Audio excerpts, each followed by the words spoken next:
জামায়াতে ইসলামের অনুরোধে হরমুজ প্রণালীতে নিষেধাজ্ঞা তুলে নেবে ইরান।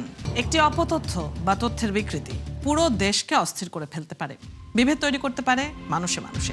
তাই প্রতিটি অপতথ্যের বিপরীতে প্রয়োজন সঠিক তথ্য তুলে ধরা। আর সেই কাজটি করতে এসেছি, আপনাদের সাথে আছি আমি রুবাইয়াত অদিতি। আমন্ত্রণ জানাচ্ছি রিউমার চেক নিয়ে একাত্তরের নিয়মিত আয়োজন ফেক নিউজ স্ক্যানারে। আজ আমাদের সাথে অতিথি হিসেবে যুক্ত হবেন বাংলাদেশ সুপ্রিম কোর্টের আইনজীবী ব্যারিস্টার মোস্তাসিম তানজীর। তার সাথে আলোচনায় যাব, তবে তার আগে দেখে নিতে চাই একটি প্রতিবেদন। জামায়াতে ইসলামের অনুরোধে হরমুজ প্রণালীতে নিষেধাজ্ঞা তুলে নেবে ইরান, এমন দাবিতে একটি ভুয়া ফটোকার্ড অনেকেরই নজরে এসেছে। শতাধিক শেয়ারও হয়েছে সামাজিক যোগাযোগ মাধ্যমে। ওদিকে ইরানের পক্ষে যুদ্ধে যাচ্ছে বাংলাদেশ, টিকটকে ছড়ানো এমন এক ভুয়া ভিডিও আবার 12 লক্ষাধিকবার দেখা হয়েছে। প্রতিক্রিয়াও এসেছে প্রায় 2 লাখ। শুধু তাই না, এয়ারক্রাফট রিসোর্স সেন্টারের ওয়েবসাইটে প্রকাশিত একটি পুরনো ছবিকে আমেরিকার ফাইটার জেট বিমান ধ্বংসের দাবিতে ছড়ানো হয়েছে। চলুন দর্শক, এমনই কিছু ফ্যাক্ট চেক দেখে নিই।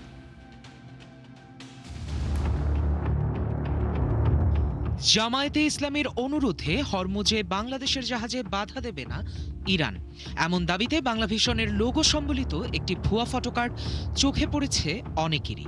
শতাধিক শেয়ারও হয়েছে সামাজিক যোগাযোগ মাধ্যমে। তবে ফ্যাক্ট চেক করে দেখা গেল দাবিটি সম্পূর্ণ মিথ্যা। রিউমার স্ক্যানার টিমের অনুসন্ধানে দেখা যায় বাংলাভিশনের একটি ফটোকার্ডকে ডিজিটাল প্রযুক্তির সহায়তায় সম্পাদনা করে ভুয়া এই ফটোকার্ডটি তৈরি করা হয়েছে। ওদিকে ইরানের মিসাইল হামলায় আমেরিকার ফাইটার জেট বিমান ধ্বংসের দাবিতে প্রচারিত ছবিটিও ভুয়া। গুজবটি আবার শত শত মানুষের নজরেও এসেছে। Scale modelling website aircraft resource সেন্টারের ওয়েবসাইটে প্রকাশিত একটি পুরনো ছবিকে কৃত্রিম বুদ্ধিমত্তা দিয়ে সম্পাদনা করে গুজবটি ছড়ানো হয়েছে। গুজব এখানেই শেষ নয়।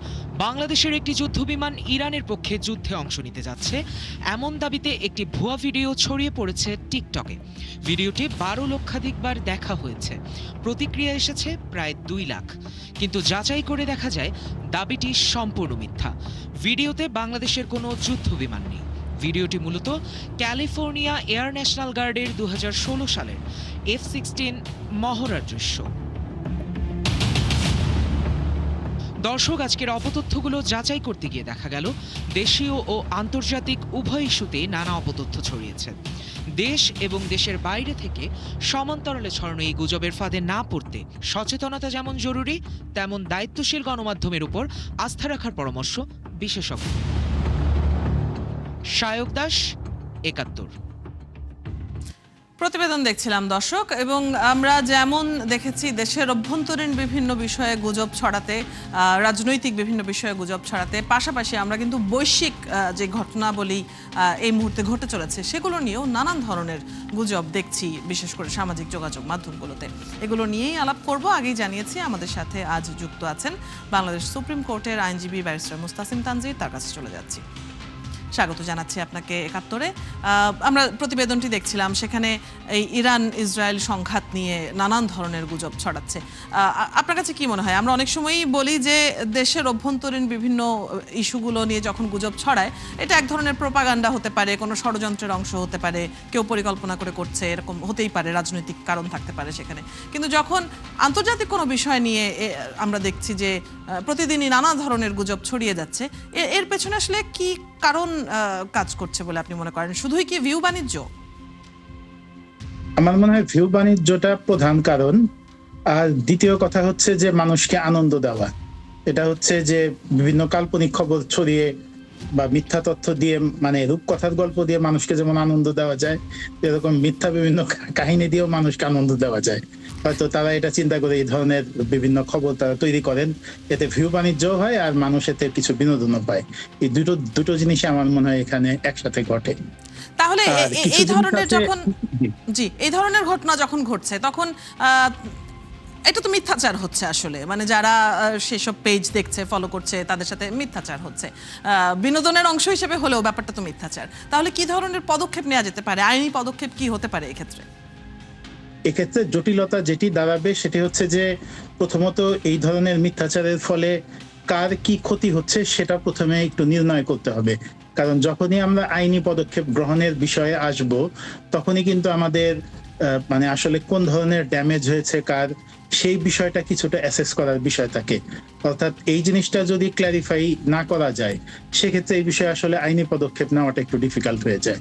কারণ মানে এই ধরনের যুদ্ধের খবর যেটা ঘটে, এতে আসলে মানে কারো ড্যামেজ হয়েছে এরকম কংক্রিট ইনফরমেশন পাওয়াটা আসলে কঠিন। জি, এছাড়াও আমরা যখন দেখি যে দেশের মধ্যকার বিভিন্ন বিষয়ে, বিশেষ করে কোনো রাজনৈতিক দলকে টার্গেট করে, কোনো নেতাকে টার্গেট করে যখন ভুয়া তথ্যগুলো ছড়াচ্ছে, সেগুলোর ক্ষেত্রে তো আমরা ধরে নিতে পারি যে সেই দলটিকে, দলের সমর্থকদেরকে বিভ্রান্ত করার একটা বিষয় থাকে, নেতার ইমেজ নষ্ট করার একটা বিষয় থাকে। এই রকম সময়গুলিতে আইন প্রয়োগটা কেমন হতে পারে? জি, এই সমস্ত ক্ষেত্রে আইন প্রয়োগ করা যায়। এক্ষেত্রে বাংলাদেশের যে বর্তমানে পেনাল কোড আছে, যেটিকে আমরা বাংলায় দণ্ডবিধি বলে থাকি, দণ্ডবিধি 1860 সালের দণ্ডবিধি, সেখানে শুধুমাত্র কোনো ব্যক্তি না, কোনো দল, এমনকি সেটা রাজনৈতিক দলও হতে পারে, ব্যবসায়িক সংগঠন হতে পারে, কোম্পানি হতে পারে, মানে ডিফামেশন বা মানহানির কারণে তাদের কারো যদি কোনো ধরনের ক্ষতি হয়, সেক্ষেত্রে সেই সংগঠনের পক্ষে এবং সেই ব্যক্তির পক্ষে মামলা দায়ের করা যায়। এক্ষেত্রে বাংলাদেশের আইনি বিধান খুবই স্পষ্ট।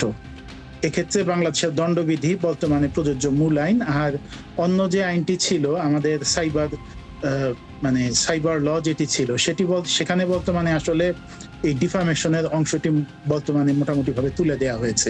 সুতরাং এখন মামলা করতে হলে দণ্ডবিধির আওতায় মামলাটি করতে হবে।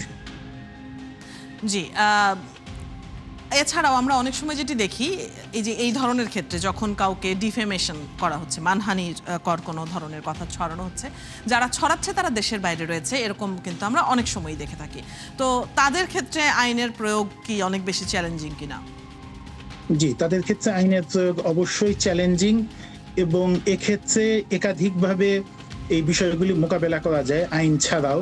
যেমন আমরা দেখি যে টুইটারে কিন্তু রিপোর্টিং এর ব্যবস্থা আছে, ফেসবুকেও ফেক নিউজ এগুলোকে রিপোর্ট করে সেই পোস্ট রিমুভ করা, সেই অ্যাকাউন্ট ডিসেবল করে দেওয়ার ব্যাপার আছে। এই সমস্ত ভাবেও কিন্তু এগুলোর মোকাবেলা করা যায়, কারণ যারা অপতথ্য ছড়াচ্ছেন তাদের যদি আইডেন্টিফাই করা না যায় এবং তারা যদি পাশাপাশি দেশেও না থাকেন, সেক্ষেত্রে আসলে তাদের বিষয়ে আইনি ব্যবস্থা নেওয়া এটা অসম্ভব একটি ব্যাপার হয়ে দাঁড়ায়। আমরা কথা বলছিলাম এর আগে আইনের প্রয়োগ প্রসঙ্গে। একটু যদি জানি যে অনেক সময়ই আমরা একটা বিষয় দেখি, অনেকেই কোনো একটা অপতথ্যকে সত্য মনে করে বা তার হয়তো দর্শনের সাথে সেটা মিলে যাচ্ছে, সেই কারণে তার মতামতের সাথে মিলে যাচ্ছে বলে শেয়ার করছে না বুঝেই, সেটা যে অপতথ্য এটা না জেনেই, গুজব না জেনেই। এরকম যখন হয় আমরা দেখি যে কোনো একটা অপতথ্য হাজার হাজার শেয়ার ইতিমধ্যে হয়ে গেছে সোশ্যাল মিডিয়াতে। তো যারা পরিকল্পনা করে ষড়যন্ত্রের অংশ হিসেবে শেয়ার করছে আর যারা না বুঝে শেয়ার করছে, এই দুই পক্ষকে তো আলাদা করার কোনো উপায় নেই, আছে কি? তাদের ক্ষেত্রে আইন প্রয়োগ কি করা আদৌ সম্ভব? এই বিষয়টা সামান্য জটিল, যে কে বুঝে শেয়ার করছেন আর কে পরিকল্পিতভাবে শেয়ার করছেন, এই বিষয়টা অনেক ক্ষেত্রে ডিফারেন্সিয়েট করা ডিফিকাল্ট। তবে যারা পোস্টটি তৈরি করলেন বা গ্রাফিক ডিজাইন করলেন বা ভিডিওটা যিনি বানালেন, ওনার লায়াবিলিটি অবশ্যই অনেক বেশি এবং ওনাকেই মানে মূল অপরাধী হিসাবে ধরা হবে। কারণ আইনের ভাষায় একটি কথা আছে, মেন্স রিয়া, যার অর্থ হচ্ছে গিল্টি মাইন্ড। তো এই কথার অর্থ অনুযায়ী আদালত যে ঠিক করে থাকেন, তারা যে কোনো একটি ঘটনা ঘটলে তারা দেখেন যে যিনি একটি কাজ করেছেন তিনি কি এটি মানে ইচ্ছাকৃতভাবে অপরাধী মানসিকতা নিয়ে করেছেন নাকি না বুঝে করেছেন। তো এই বিষয়টি তারা অ্যাসেস করার চেষ্টা করেন। সেক্ষেত্রে যদি দেখা যায় পরিস্থিতিগত প্রমাণ এবং সার্বিক প্রমাণ থেকে যদি এটি সন্দেহাতীতভাবে প্রমাণ হয় যে তিনি ইন্টেনশনালি এই অপরাধটি করেছেন, বুঝে শুনে অপরাধটি করেছেন, সেক্ষেত্রে শাস্তিটি হয়।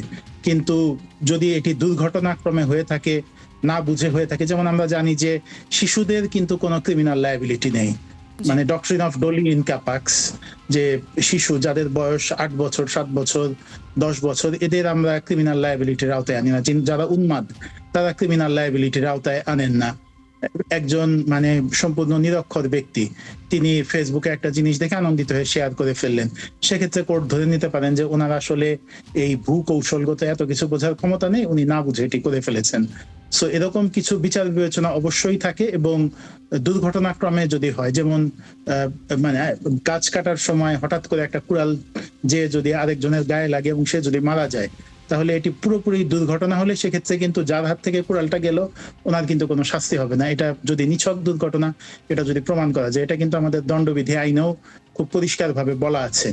সুতরাং এক্ষেত্রে পরিকল্পিতভাবে বুঝে শুনে অপরাধী মানসিকতা নিয়ে করা এবং একদম না বুঝে দুর্ঘটনাক্রমে করা অথবা পুরোপুরি না বুঝে করা, এই দুটো অবশ্যই কোর্ট সবসময় ডিফারেন্সিয়েট করার চেষ্টা করে থাকেন, এবং মানে সন্দেহাতীতভাবে প্রমাণ না হওয়া পর্যন্ত কাউকে কোর্ট শাস্তি দেন না। এক্ষেত্রে সিভিলের চাইতে ক্রিমিনালের বার্ডেন অফ প্রুফ অনেক জোরালো এবং অনেক বেশি ভারী, এবং এটা হচ্ছে বিয়ন্ড রিজনেবল ডাউট, অর্থাৎ সকল সন্দেহের ঊর্ধ্বে যে এটা প্রমাণ করতে হয় যে না তিনি আসলেই অপরাধী মানসিকতা নিয়ে অপরাধটি করেছেন।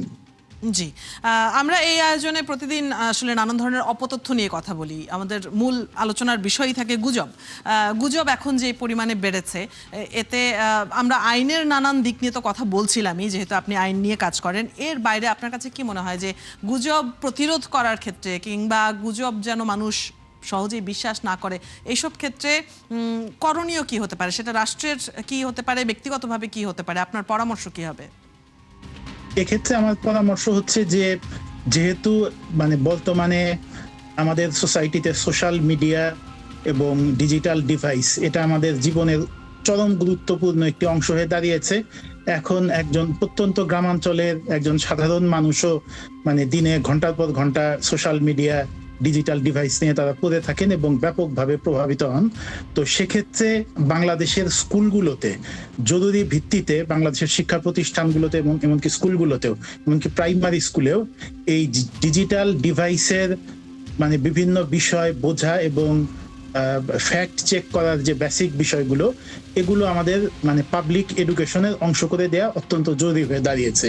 যে অন্ততপক্ষে প্রাইমারি স্কুল না হোক, একটি হাই স্কুলের একজন ছাত্রের কিন্তু এটি বোঝার ক্ষমতা আছে যে মানে মেইন স্ট্রিম নিউজ, মানে নিউজ মিডিয়া যেটা, সেখান থেকে ইনফরমেশন কালেক্ট করা এবং বাতাসে ভেসে বেড়ানো যে ইনফরমেশন সোশ্যাল মিডিয়া, সেখান থেকে ইনফরমেশন কালেক্ট করা, এই দুটোর পার্থক্য বোঝানো এবং এভাবে ফ্যাক্ট চেক করার মাধ্যমে মানুষকে মানে গুজব নির্ণয় করার বিষয়ে সচেতন করা, এই বিষয়ে সরকার সবচেয়ে বড় ভূমিকা রাখতে পারেন।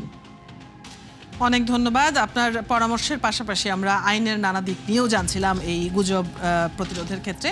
ধন্যবাদ আজকে আমাদেরকে সময় দেওয়ার জন্য, আলোচনায় অংশগ্রহণ করবার জন্য। দর্শক, এতক্ষণ আমাদের সাথে আলোচনায় যুক্ত ছিলেন বাংলাদেশ সুপ্রিম কোর্টের আইনজীবী ব্যারিস্টার মুস্তাসিম তানজির। কথা হচ্ছিল তার সাথে। আপনারা আছেন ফ্যাক্ট চেক নিয়ে একাত্তরের নিয়মিত আয়োজন ফেক নিউজ স্ক্যানারে। প্রতিদিন আমরা রিউমার দূর করতে হাজির হব ঠিক একই সময়ে, একইভাবে।